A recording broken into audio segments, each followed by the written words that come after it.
오늘은 오순절 후 18번째 주일입니다. 거룩하신 하나님께 영과 진리로 예배하겠습니다.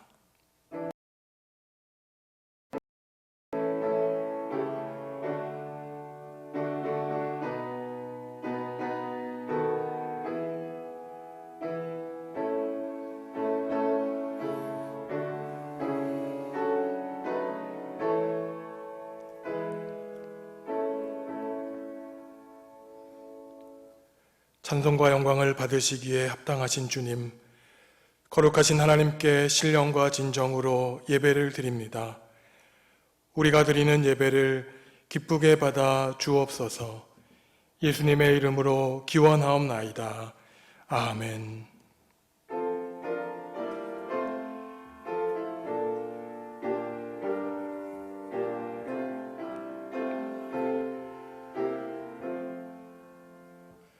하나님 사랑은 온전한 참 사랑, 내 맘에 부어주시니야 충만케 하소서.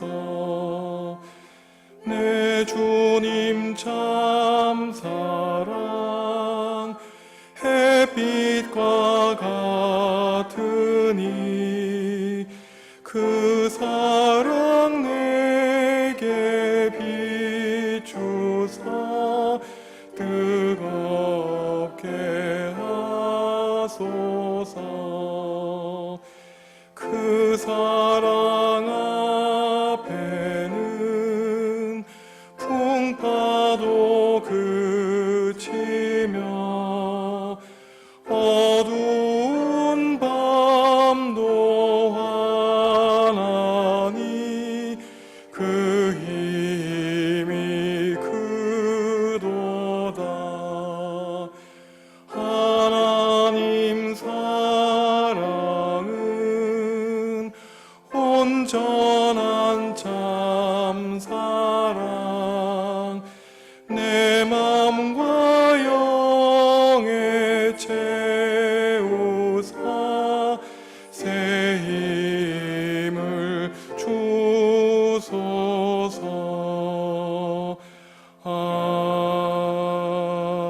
아멘. 하나님과 이웃과 피조세계에 지은 죄를 고백하는 기도를 드리겠습니다.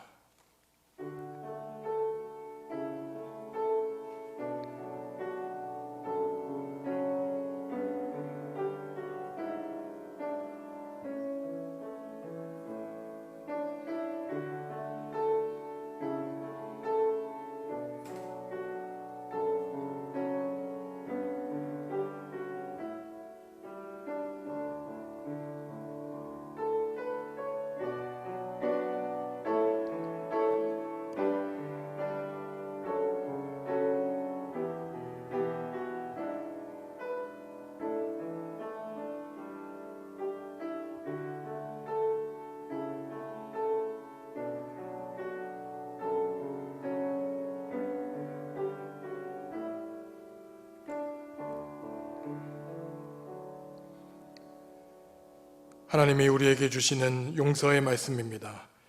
그가 우리를 대신하여 자신을 주심은 모든 불법에서 우리를 속량하시고 우리를 깨끗하게 하사 선한 일을 열심히 하는 자기 백성이 되게 하려 하심이라. 아멘. 나는 전능하신 아버지 하나님 천지의 창조주를 믿습니다. 나는 그의 유일하신 아들 우리 주 예수 그리스도를 믿습니다. 그는 성령으로 잉태되어 동정녀 마리아에게서 나시고 본디오 빌라도에게 고난을 받아 십자가에 못 박혀 죽으시고 장사된 지 사흘 만에 죽은 자 가운데서 다시 살아나셨으며 하늘에 오르시어 전능하신 아버지 하나님 우편에 앉아 계시다가 거기로부터 살아있는 자와 죽은 자를 심판하러 오십니다. 나는 성령을 믿으며 거룩한 공교회와 성도의 교제와 죄를 용서받는 것과 몸의 부활과 영생을 믿습니다. 아멘. 또 내가 새 하늘과 새 땅을 보니 처음 하늘과 처음 땅이 없어졌고 바다도 다시 있지 않더라. 또 내가 보매 거룩한 성 새 예루살렘이 하나님께로부터 하늘에서 내려오니 그 준비한 것이 신부가 남편을 위하여 단장한 것 같더라. 내가 들으니 보좌에서 큰 음성이 나서 이르되 보라, 하나님의 장막이 사람들과 함께 있으니 하나님이 그들과 함께 계시리니 그들은 하나님의 백성이 되고 하나님은 친히 그들과 함께 계셔서 모든 눈물을 그 눈에서 닦아 주시니 다시는 사망이 없고 애통하는 것이나 곡하는 것이나 아픈 것이 다시 있지 아니하리니 처음 것들이 다 지나갔으니로라. 보좌에 앉으신 이가 이르시되 보라, 내가 만물을 새롭게 하노라. 아멘.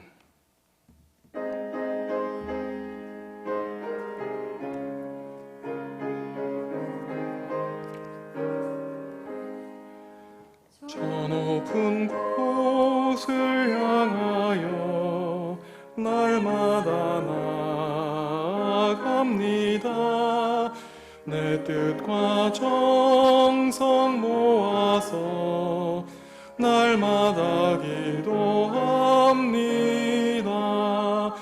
내 주여 내 맘 붙드사 그곳에서 얻게 하소서. 그곳은 빛과 사랑이 언제나 넘치옵니다. 괴로움과 죄가 있는 곳 나 비록 여기 살아도 빛나고 높은 저곳을 날마다 바라봅니다. 내 주여 내 맘 붙드사 그곳에 있게 하소서. 그곳은 빛과 사랑이 언제나 넘치옵니다. 의심의 안개 덮치고 근심의 구름 없는 곳 기쁘고 참된 평화가 거기만 있사옵니다. 내 주여 내 맘 붙드사 그곳에 있게 하소서. 그곳은 빛과 사랑이 언제나 넘치옵니다. 험하고 높은 이 길을 싸우며 나아갑니다. 다시금 기도하오니 내 주여 인도하소서. 내 주여 내 맘 붙드사 그곳에 있게 하소서. 그곳은 빛과 사랑이 언제나 넘치옵니다. 내 주를 따라 올라가 저 높은 곳에 우뚝 서 영원한 복락 누리며 즐거운 노래 부르리. 내 주여 내 발 붙드사 그곳에 있게 하소서. 그곳은 빛과 사랑이 언제나 넘치옵니다.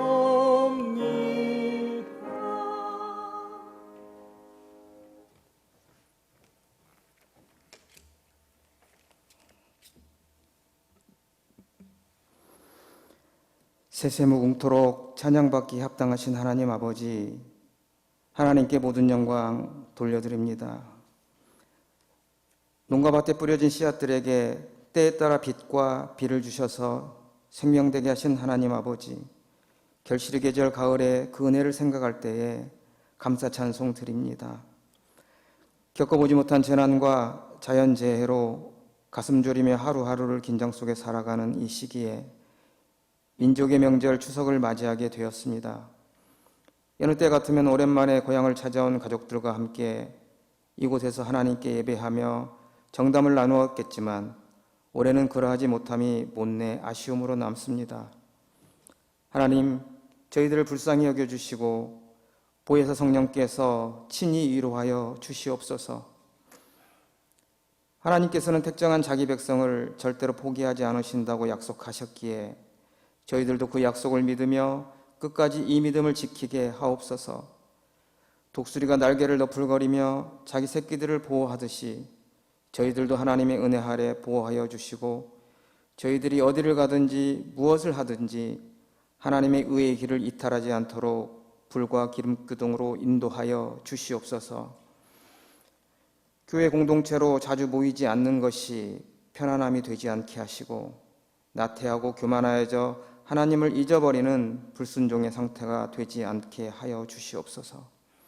항상 기도하고 하나님의 말씀을 사모함으로 자기의 등잔에 성령의 기름이 늘 채워져 있기를 간절히 소망합니다. 신랑 되신 예수께서 다시 오실 때에 빙패물로 선물 받은 그 기름에 불을 밝힐 수 있는 신부가 되게 하여 주시옵소서. 하나님의 은혜가 아니면 우린 설 수 없기에 하나님의 은혜만을 구하오니 우리의 기도를 외면하지 마시고 우리를 이 고난으로부터 구하여 주시옵소서. 이 어려운 시기에 여러 모습으로 힘겨워하는 이웃들이 있음을 알기에 서로에게 위로와 관심을 표현하며 각자의 사정에 따라 말뿐 아닌 실천함으로 이웃사랑을 준행하는 정읍중학교의 성도들이 되게 하여 주시옵소서.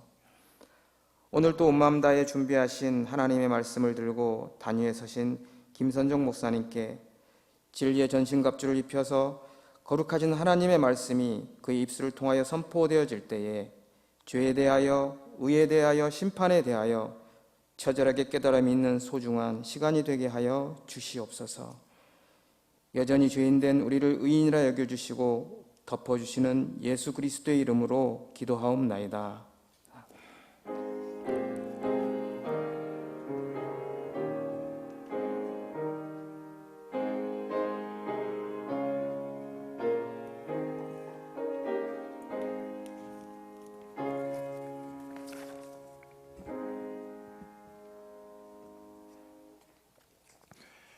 우리에게 주시는 하나님의 말씀은 마태복음 13장 31절, 32절 말씀입니다.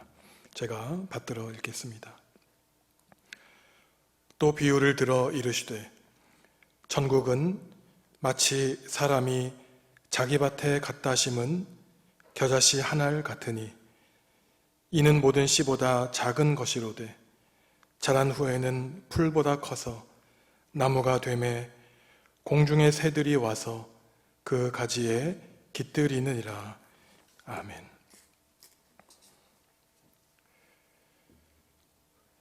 우리가 함께 읽은 겨자씨 비유는 마태복음, 마가복음, 누가복음, 공간복음에 모두 나오는 비유입니다. 예수님은 이 비유를 통해서 하나님 나라란 과연 어떠한 나라이고 하나님을 선포하시고 하나님 나라를 살아가시며 평생 동안 가르쳐 주신 예수님의 삶의 모습은 어떠했는가 우리에게 보여주고 있습니다. 두 절로 이루어진 겨자씨 비유의 내용은 매우 쉽고 간단합니다. 어떤 사람이 자기가 소유한 밭에 작은 겨자씨 하나를 심었다는 것이죠. 그런데 눈에도 잘 보이지 않는 이 작은 겨자씨가 시간이 흐르니 큰 나무가 되어 공중에 수많은 새들이 가지와 나무에 깃들이게 된다는 내용입니다. 성도 여러분이 지금 화면에서 보실 수 있는 것처럼 겨자나무가 자라면 작게는 2.5m에서 크게는 3.5m에 이르고 가지도 매우 울창하게 됩니다. 근데 사실 이 겨자나무는 이스라엘 백성이 소중하게 여겼던 백향목과 같은 어떤 관상용 나무가 아니었습니다. 사실은 잡풀과 같은 흔한 나무였는데 예수님이 무리들에게 이 작은 겨자씨에서 겨자나무로 성장하는 것을 통해서 하나님 나라가 어떠한 나라인가 알려주십니다. 예수님이 이러한 작은 겨자씨와 겨자나무의 비유를 무리들 앞에서, 여러분들 오늘 마태복음 13장 1절을 보시면 예수님 곁에 수많은 무리들이 있었는데 단지 제자들에게만 이 비유를, 하나님 나라 비유를 주신 것이 아니라 많은 무리에게 주셨는데 이것은 희망을 주기 위한 것이었습니다. 예수님 당시 이스라엘은 로마 제국의 식민지 상태에 있었죠. 로마 제국에 주둔군이 거주하고 있었습니다. 정치적으로는 로마가 이스라엘 백성을 억압했고 또 당시 예수님을 믿는 수많은 무리들은 자신을 둘러싸고 있는 바리새파, 사두개파, 에세네파, 열심당 등 여러 유대교 종파 때문에 적대시 당하고 소수종파로서 어려움을 겪고 있는 상황이었습니다. 당시 소수파로서 그리스도인으로 산다는 것은 당연히 고난을 전제로 하는 일이었습니다. 로마 황제가 신이라고 주장했고 또한 그러한 로마의 식민지 치하에서 하나님의 나라를 예수님이 전파하시고 하나님이 다스리시고 통치하신다는 하나님 나라를 믿는다는 것은 황제 숭배를 거부한다는 것을 뜻하는 죽음을 각오하고 믿어야 되는 상황이 바로 예수님 당시의 상황이었습니다. 그래서 헤롯이 유대 땅에 메시아가 태어났다는 말을 듣고 갓 태어난 아이들을 죽이라고 했던 이유도 여기에 있는 것이죠. 로마 황제만이 참된 신이요, 그 밖에 다른 신은 가능하지 않은 시대였습니다. 예수님이 마태복음 13장에서 한 장에 걸쳐서 선포해 주신 하나님 나라, 천국은 단지 우리가 죽어서 가는 어떠한 공간적인 개념만이 아닙니다. 하나님 나라라는 것은 하나님이 통치하시는 나라, 하나님이 다스리시는 나라라고 하는 뜻을 가지고 있죠. 그래서 그 공간이 어디가 되었든, 그 때가 언제가 되었든, 언제 어디서든 하나님이 다스리시면 그곳이 바로 하나님의 나라인 것입니다. 로마 황제가 참된 통치자가 아니라 하나님만이 우주 만물을 다스리시는 참된 통치자라는 혁명적인 의미를 지니고 있죠. 명령하면 따라야 되는 명령과 복종이라고 하는 황제와 백성과의 수직적인 관계가 아니라 하나님이 우리를 사랑하셨기에 예수 그리스도를 보내주신 사랑과 은총과 정의가 통치하는 나라가 바로 하나님의 나라라는 것입니다. 그래서 로마 숭배를 해야만 했던 당시 로마 식민지 치하에서 예수님은 하나님 나라를 전파하시면서 십자가를 목전에 두시고 말씀을 전하셔야 됐죠. 그리스도인들도 그랬습니다. 내가 믿는다고 고백하는 하나님 나라가 과연 어떠한 나라에 있는지, 하나님을 참된 임금님으로 고백하는 믿음의 결과가 과연 어떠할지 두려워하는 사람들도 있었을 것입니다. 주님을 믿고 주님께 예배하는 것이 마치 오늘날처럼 자유로운 상황에서 이루어졌던 것이 아니라 로마 제국주의의 황제 통치를 거부하며 죽음을 각오하고 주님을 따르기로 결단해야만 되는 어려운 문제였습니다.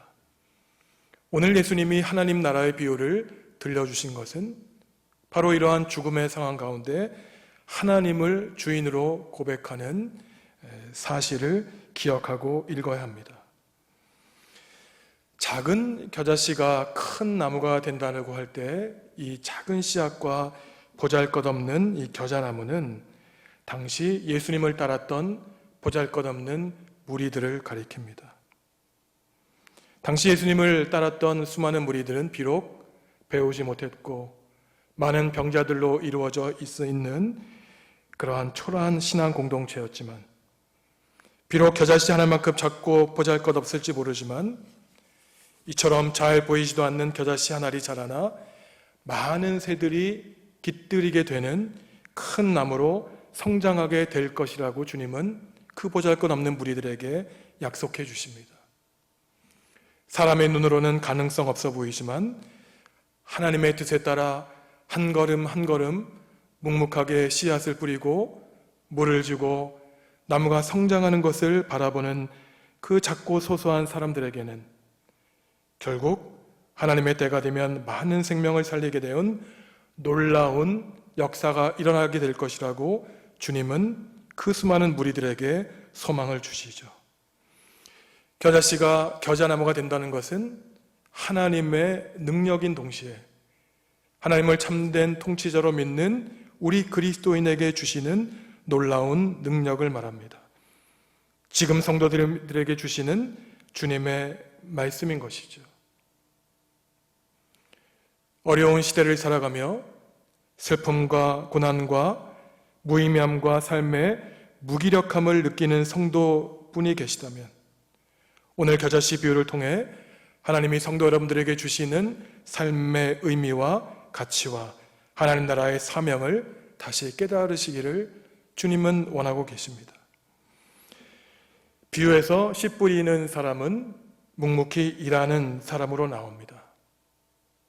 대토지를 소유한 사람이 아니라 자기의 작은 밭에 작은 씨앗을 뿌리는 사람이죠. 사실 씨 뿌리는 사람은 오늘 비유를 주시는 예수님이십니다.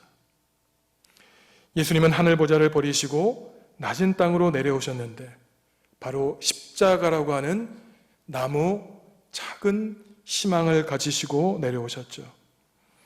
예수님은 작은 겨자씨 하나에서 큰 겨자나무를 바라보십니다. 단지 썩어 없어질 씨앗이 아니라 큰 나무로 성장하게 될 나무를 씨앗에서 보시는 분이 우리의 주님이시죠. 이분이 바로 하나님의 아들이시고 하나님 나라를 살아내시는 분이십니다. 경제 이윤의 관점으로 통계학적으로 실험으로 판단하여 소망과 가치를 판단하는 분이 아니십니다. 산술적으로 계산해서 희망을 따지는 것은 참된 희망이 아니죠. 사람의 눈과 판단으로 더 이상 희망이 없어 보일 때 그 출구에 하나님이 계시고 문을 열어주시고 하나님이 결국은 우리의 불가능을 가능성으로 바꿔주신다는 그 소망을 품고 절망 가운데 발걸음을 한 걸음 한 걸음 내딛는 것이 참된 희망입니다. 제가 아는 목사님 가운데 강원도 탄광촌에서 평생 목회하시다가 지금은 은퇴하신 분이 계십니다.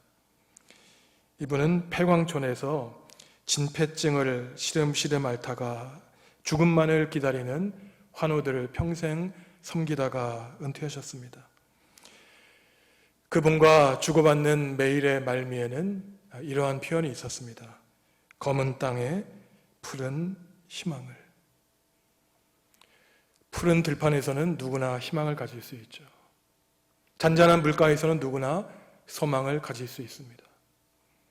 하지만 검은 땅에서 푸른 희망을 발견하는 사람이 참된 희망의 사람입니다. 하나님 나라의 소망을 품고 사는 사람들은 작은 겨자씨에서 수많은 새들이 깃들게 될 미래의 겨자나무를 발견하게 되죠. 믿음의 관점으로 살아갑니다. 전도서 12장에서 흐르는 강물에 빵을 던지라는 말과 일맥상통하죠. 흐르는 강물에 빵을 던지는 것은 참으로 어리석어 보이지만 누군가 건져 먹을 것입니다. 언젠가 거두게 될 것입니다. 아니, 거두지 못해도 괜찮습니다. 거두지 못하더라도 뿌려야 합니다. 겨자씨를 묵묵히 뿌리신 예수 그리스도의 길을 따라 주님의 길을 따라가는 우리 그리스도인들도 겨자씨 하나 하나를 우리의 두 손에 우리의 마음에 품고 소중히 여기며 살아야 합니다. 겨자씨 하나에서 앞으로 펼쳐질 울창한 숲을 볼 수 있는 믿음의 눈, 영적인 눈을 가진 사람이 바로 주님의 비유를 베풀어 주시는 주님 앞에 있는 무리들, 우리 각자 한 사람입니다. 하나님이 우리에게 주신 매일의 작은 일상의 소소한 일에서 하나님 나라의 소중함과 가치를 발견하며 사는 삶이 우리 그리스도인의 삶인 것이죠. 이러한 하나님 나라의 삶은 곧 씨 뿌리는 사람 자신이 겨자씨가 되고 겨자나무가 되는 삶입니다. 우리 자신이 겨자씨, 겨자나무가 되는 삶이죠.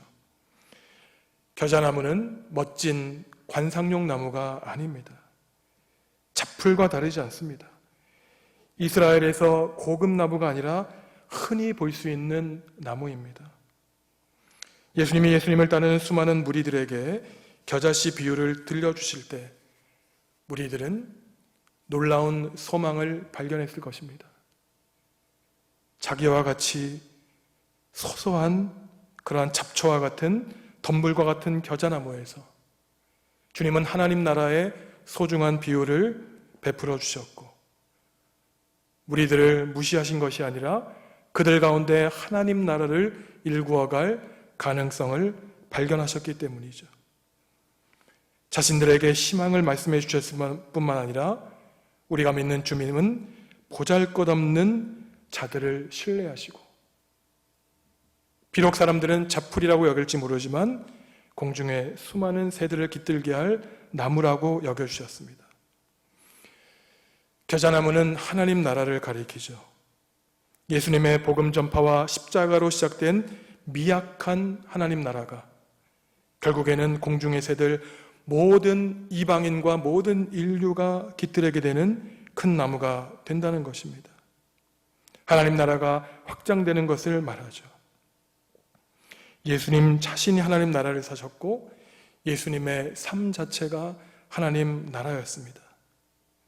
이것을 우리 자신에게 적용하면 예수님을 따르는 우리 자신도 씨 뿌리는 사람이고 우리 삶의 작은 겨자씨에서 하나님의 우리 인생을 나무로 삼아주신 뜻을 깨달아 우리의 삶을 거목으로 잡풀이 아닌 많은 새들이 깃들게 하는 하나님 나라의 나무로 우리의 인생을 성장시키고 성숙시키라고 주님은 우리에게 말씀하시죠. 그런데 나는 단지 내게 주어진 씨를 뿌리는 사람만이 아닙니다. 그 이전에 나 자신이 하나님 나라의 씨앗, 밑거름이 되어야 되죠. 요한복음 12장 24절 말씀 읽어드립니다. 내가 진실로 진실로 너희에게 이르노니 한 알의 밀이 땅에 떨어져 죽지 아니하면 한 알 그대로 있고 죽으면 많은 열매를 맺느니라. 우리 인생이 하나님이 파송해 주신 이 땅에 떨어졌는데 죽지 않으려고 하면 우리의 생명은 보존할지 모릅니다. 하지만 주님이 말씀하시기를 우리가 죽어야 많은 열매를 맺을 수 있다고 말씀하십니다.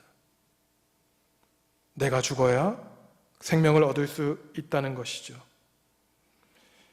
그러면 역설적으로 죽지 않을 뿐만 아니라 많은 열매, 생명의 열매, 성령의 열매를 맺는다는 것입니다.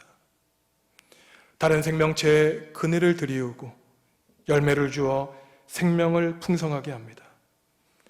공중의 새들이 나무에 깃들어 그늘에서 쉬게 된다고 주님은 말씀하십니다. 반대로 씨앗이 죽기를 거부하면 결코 나무가 될 수 없습니다.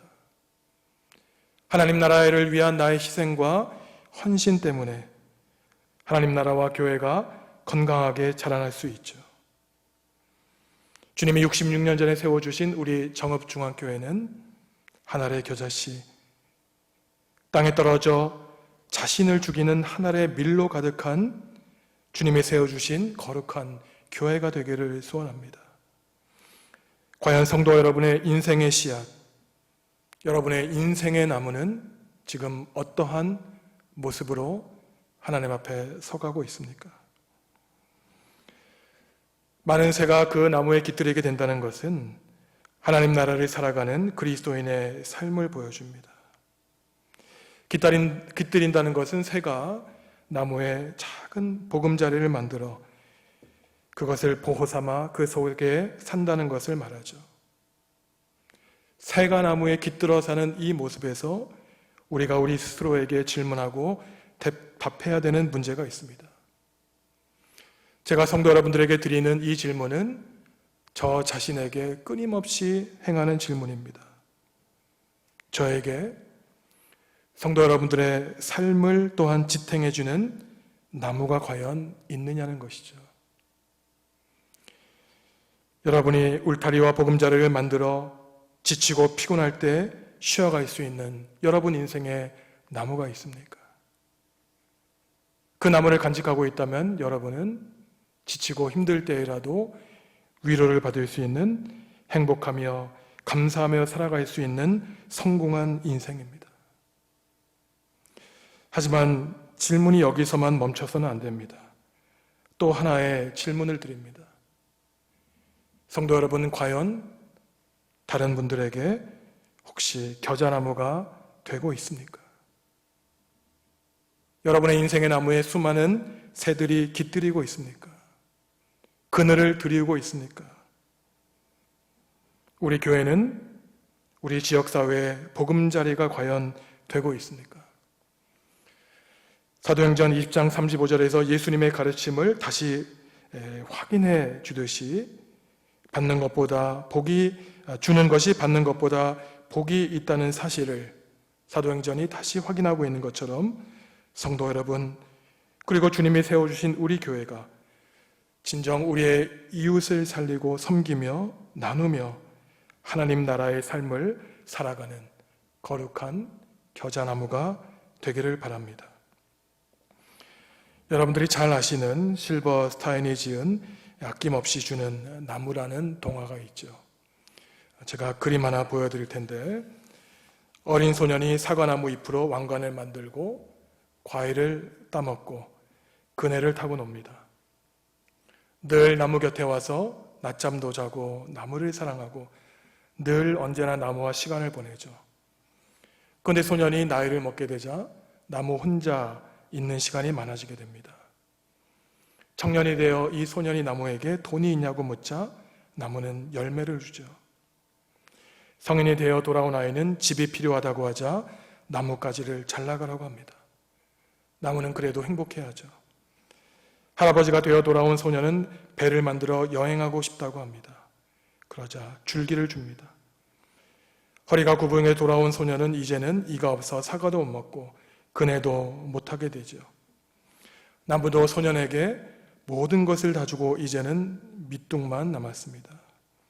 소년은 나무 밑동에 기대어 쉽니다. 나무는 때로는 소년에게 섭섭할 때도 있고 슬플 때도 있었지만 자신의 열매, 가지, 줄기, 밑동 모든 것을 주고도 행복해 한다는 이야기입니다. 성도 여러분이 하나님께 받은 여러분 인생의 나무, 또한 하나님이 세워주신 우리 중앙교회가 아낌없이 주고 베푸는 교회, 아낌없이 주고 주님의 품으로 돌아가는 성도 여러분이 되기를 바랍니다. 그런데 여기서 한 가지 조심해야 될 것이 있습니다. 우리 자신이 아낌없이 주어야 된다는 의무감, 겨자씨에서 머무르지 않고 겨자나무가 되어야 된다는 이 당위성, 우리를 의지하는 사람들을 섬겨야 된다는 의식, 가정에서 자녀에게 겨자나무가 되고 교회가 지역사회 주민에게 겨자나무가 되어야 된다는 생각을 실천하기 위해서는 먼저 선결 조건이 있습니다. 우리가 무엇이 되기 이전에 나 자신과 우리 교회가 그러한 큰 나무의 혜택과 수혜를 받고 있다는 사실입니다. 그 나무는 바로 우리를 위해 나무 십자가에 달려 돌아가신 예수 그리스도이시죠. 사랑과 은총을 받은 사람이어야 사랑과 은혜를 베풀 수 있습니다. 우리 삶과 교회의 기쁨과 감사와 하나님의 은총이 넘칠 때라야 우리는 자발적으로 서로에게 아낌없이 주는 나무가 될 수 있는 것이죠.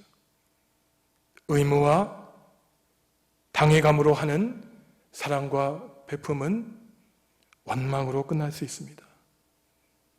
감사함과 은혜로 시작해야 되겠죠.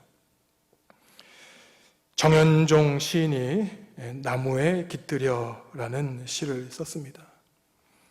나무들은 난대로가 그냥 집 한 채, 새들이나 벌레들만이 거기 깃들인다고 사람들은 생각하면서 까맣게 모른다.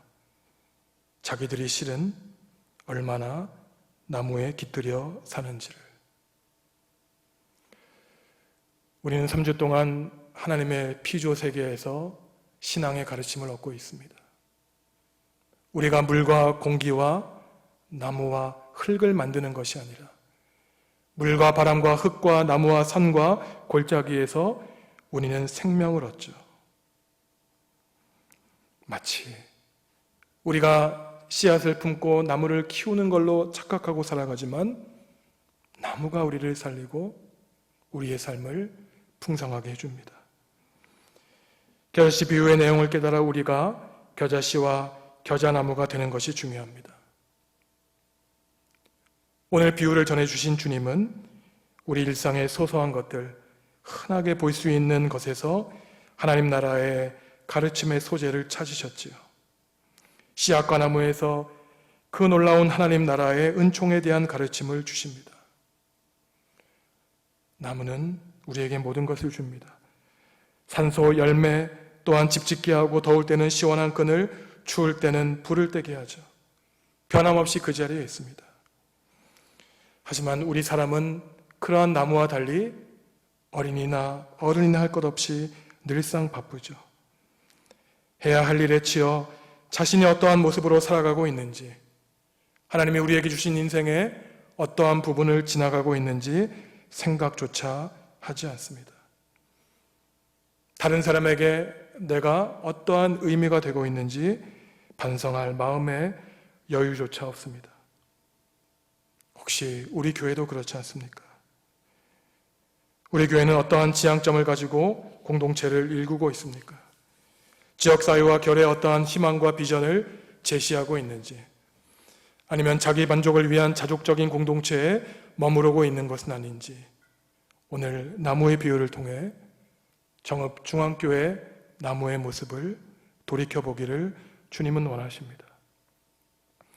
주님은 이처럼 일상의 소재에서 가르침을 전해주셔서 배우지 못한 무리들도 친근하게 가르침을 접하게 하셨습니다. 내용만 쉬웠을 뿐 아니라 주님이 가르치시는 방식 또한 특이합니다. 똑똑한 척 현학적이고 사변적인 가르침을 주지 않으셨습니다. 난 놓고 기억자 모르는 사람도 예수님의 가르침을 이해할 수 있었죠. 그런데 예수님이 가르쳐 주시는 방식에도 겸손함이 있었고 주님의 가르침의 그 방식 안에 주님의 자유가 있었습니다. 오늘 짧은 두 구절의 비유를 보십시오. 예수님은 겨자씨와 겨자나무가 되기 위해 이렇게 저렇게 살라고 우리에게 강요하지 않으십니다. 행위에 대해서 한마디도 하시지 않습니다. 단지 예수님 스스로가 겨자씨, 겨자나무가 되어주십니다. 말씀 자체가 되어주셨죠. 그 다음 행위에 대한 결단은 귀 있는 자 스스로 깨닫고 행위하도록 우리에게 자유를 주십니다. 사랑의 눈으로 우리를 바라보십니다. 자유를 주시고 책임감을 주시죠. 이러한 예수님의 가르침 안에는 우리를 신뢰하시고 우리를 기다려 주시며 죄인을 용서하여 주실 뿐만 아니라 하나님 나라의 일꾼으로 삼아주시는 그 주님의 넉넉함이 느껴집니다. 겨자씨 작은 한 알에서 겨자씨만을 보는 사람이 있습니다. 하지만 겨자씨에서 겨자나무가 될 것을 믿고 보는 사람은 그에 걸맞는 삶을 살아갈 것입니다. 우리는 우리에게 주어진 삶 동안 작은 겨자씨 하나를 받았습니다. 이제는 우리가 주어진 밭에 그 겨자씨를 뿌리고 하나님이 겨자나무로 성장시켜 주실 것을 바라볼 것입니다. 모든 것을 주님의 역사와 능력과 은총에 맡깁니다. 왜? 그리스도인은 예수 그리스도를 믿고 그분께만 소망을 두고 사는 사람이기 때문입니다. 주님이 주님의 보혈로 세워주신 우리 정읍중앙교회가 겨자나무가 되어 이 땅에 많은 백성을 깃들게 하는 거룩한 하나님 나라의 전초기지, 주님의 세워주신 거룩한 교회가 되기를 간절히 소망합니다. 함께 기도하시겠습니다. 하나님, 너무나 바쁘게 너무나 정신없이 살아왔습니다. 하나님의 사랑을 잊어버렸고 우리 삶에 주어진 시간이 얼마가 남았는지 생각도 하지 않습니다. 주님, 우리를 불쌍히 여겨주시고 이제라도 겨자씨가 되게 하여 주시옵소서. 우리에게 허락하여 주신 옥토에 뿌려 겨자나무가 되게 하여 주시옵소서. 풍성한 열매를 맺어 지역사회와 이 결의 많은 백성이 깃들이는 나무가 되게 하여 주시옵소서. 예수님의 이름으로 기도합니다. 아멘.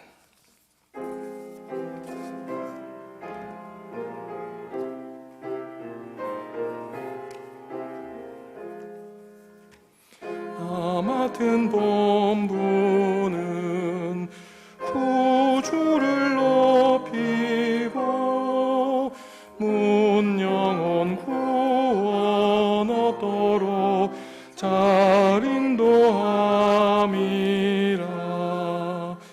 부르심 받들어 내 형제 섬기며 구주의 뜻을 따라서 내 정성 다하리. 주 앞에 모든 일 잘 행케 하시고 이후에 주님 배울 때 상 받게 하소서. 나 항상 깨어서 늘 기도드리며 이 믿음 편치 않도록 날 도와주소서. 아멘.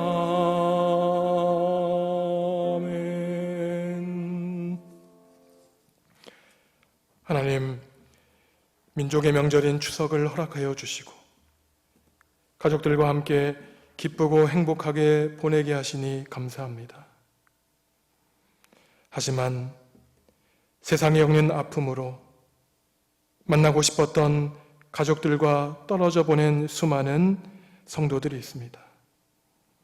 그동안 너무나 당연하게 생각했던 가족의 소중함을 다시금 깨닫게 하여 주시옵소서. 사랑하는 성도들 가운데 가정의 문제로 근심하며 기도하는 성도들이 있다면 위로의 성령 하나님께서 성도들의 마음을 어루만져 주시옵소서. 하나님, 지금 우리는 어느 때보다 힘겨운 시간을 보내고 있습니다. 이러한 때일수록 하나님이 우리에게 원하시는 바를 바르게 깨달아 분별하기를 원합니다. 사람의 눈에 쓸모없어 보이는 겨자씨 한 톨에서 새들이 깃들이는 나무를 보신 주님을 본받아 먼저 성도 각 사람이 겨자씨가 되고 우리 교회가 겨자나무가 되어 절마로 가득한 세상에 하나님 나라의 소망을 일구게 하여 주시옵소서. 차가워진 마음에 믿음의 열정을 부어 주시옵소서. 오늘도 가정에서 흩어져 예배하는 중앙의 식구들을 위해 기도합니다. 재물의 문제로, 건강의 문제로, 가정과 인생과 진로의 문제로 지치고 쓰러질 때에 오직 주님만이 생명의 주인, 우리 인생의 주인임을 고백하며 모든 어려움을 극복하고 승리하게 하여 주시옵소서. 절망 가운데 소망을 품게 하여 주시옵소서. 25년 만에 하나님께 받은 외아들 이삭도 믿음으로 바치기로 결단한 아브라함처럼 우리도 우리 삶에서 하나님의 자리를 차지하는 모든 것을 포기하고 내버리며 주님께 바칠 수 있도록 성령께서 성도들의 마음을 친히 인도하여 주시옵소서. 주님께 예물 드립니다. 여러 모습으로 주님께 예물 바칠 때 주님, 우리가 드리는 거룩한 예물을 기쁘게 받아주시고 아름답게 사용하여 주시옵소서. 예수님의 이름으로 기도하옵나이다. 아멘.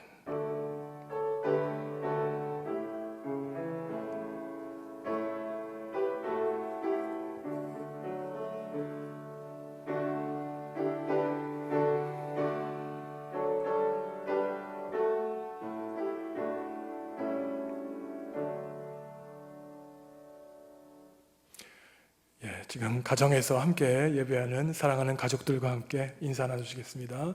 사랑합니다. 축복합니다. 건강하시고 겨자나무가 되시기를 바랍니다. 함께 10월의 말씀 읽겠습니다. 우리가 너희를 위하여 기도할 때마다 하나님 곧 우리 주 예수 그리스도의 아버지께 감사하노라. 골로새서 1장 3절 말씀. 아멘. 오늘은 우리가 지키는 선교 주일이고 다음 주일은 가정 주일입니다. 선교를 위해 기도해 주시고 세상에 흩어져 애쓰시는 선교사님 그리고 교회와 또한 선교사님들의 가정을 위해 기도해 주시기 바랍니다. 저희가 3주 동안 예배당에 모여 예배했지만 또 정읍에 확진자가 생겨서 오늘도 불가피하게 온라인으로 주님께 예배합니다. 확진자가 나오면 최소한 2주 동안이라도 조금 힘드시지만 외출을 삼가해 주시고 반드시 마스크 착용하셔야 성도 여러분들의 건강을 지킬 수 있고 또 교회를 지킬 수 있습니다. 저희가 하루빨리 다시 예배당에 나와 주님께 예배할 수 있도록 간절하게 기도하는 성도 여러분들 되시기를 간절히 바랍니다. 힘든 가운데 우리 고등학교 3학년 시간을 보내고 있는 우리 자녀들이 있습니다. 성도 여러분들 이름 불러가시면서 아들, 딸들 믿음으로 승리할 수 있도록 하나님께 지혜를 구하는 다니엘과 같은 자녀들 될 수 있도록 기도해 주시기 바랍니다. 함께 주님께 찬양 드리겠습니다.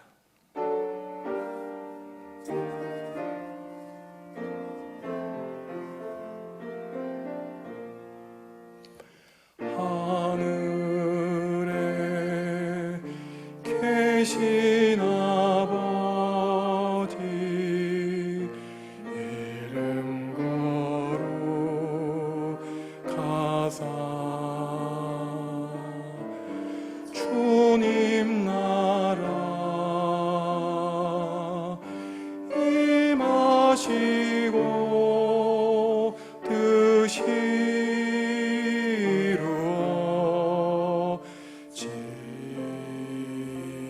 뜻이루어지이다. 일용할 양식 주시고 우리들의 큰 죄 다 용서하옵시고 또 시험에 들게 마시고 악에서 구원하소서. 내게 주의 나라 주의 권세